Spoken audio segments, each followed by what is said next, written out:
നമസ്കാരം, പ്രവാസി മലയാളിയിലേക്ക് ഏവർക്കും സ്വാഗതം. അങ്ങനെ പ്രവാസികളെ നെഞ്ചോട് ചേർത്ത് ദുബായിയുടെ ആ നിർണായക നീക്കം. ഇനി എല്ലാം ഫ്രീ. എന്നാൽ ശ്രദ്ധിക്കേണ്ടത് ഇവയാണ്.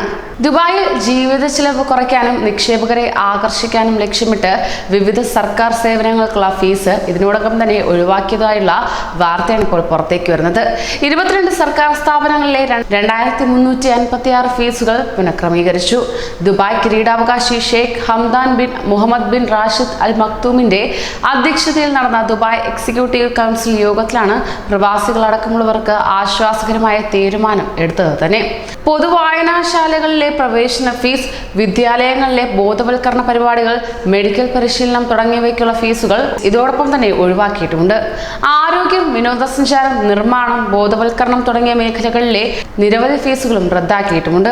ചില മേഖലകളിൽ പുതിയ ഫീസുകൾ ഏർപ്പെടുത്തേണ്ടെന്നും യോഗം തീരുമാനിച്ചിരിക്കുകയാണ്. സാമ്പത്തിക വളർച്ച ലക്ഷ്യമിട്ട് നടപ്പാക്കുന്ന പദ്ധതികളുടെ ഭാഗമാണിതെന്നാണ് പറയപ്പെടുന്നത്. വിവിധ മേഖലകളുടെ പ്രവർത്തനം വിലയിരുത്തുകയും മത്സരക്ഷമത വർദ്ധിപ്പിക്കുകയും ചെയ്യുമെന്ന് ഷെയ്ഖ് ഹംദാൻ പറയുകയുണ്ടായി. ലോകത്തെ ഏറ്റവും സന്തോഷം നിലനിൽക്കുന്ന നഗരമായി ദുബായിയെ മാറ്റുക എന്നതാണ് ഇവരുടെയും ലക്ഷ്യം. എല്ലാ രംഗത്തും മികച്ച സേവനം ഉറപ്പാക്കും. നയങ്ങളും നിയമങ്ങളും ഇടയ്ക്കിടെ അവലോകനം ചെയ്ത് മാറ്റങ്ങൾ വരുത്തുമെന്നും ദുബായ് കിരീടാവകാശി വ്യക്തമാക്കിയിരുന്നു. UAE വൈസ് പ്രസിഡന്റും പ്രധാനമന്ത്രിയും ദുബായ് ഭരണാധികാരിയുമായ Sheikh Mohammed bin Rashid Al മക്തൂമിന്റെ നിർദ്ദേശപ്രകാരമാണ് ഈ തീരുമാനം കൈക്കൊണ്ടത് തന്നെ. ദുബായ് ഉപഭരണാധികാരി Sheikh Maktoum bin Mohammed bin Rashid Al മക്തൂമും എക്സിക്യൂട്ടീവ് കൗൺസിൽ യോഗത്തിൽ പങ്കെടുക്കുകയും ചെയ്തു. അങ്ങനെ കേരള സമ്പദ് വ്യവസ്ഥയിൽ വളരെ പ്രധാനപ്പെട്ട സ്ഥാനം പ്രവാസികൾ വഹിക്കുമ്പോൾ ദുബായ് അതിനേക്കാളേറെ സ്ഥാനം നൽകുകയാണ് പ്രവാസികൾക്ക്.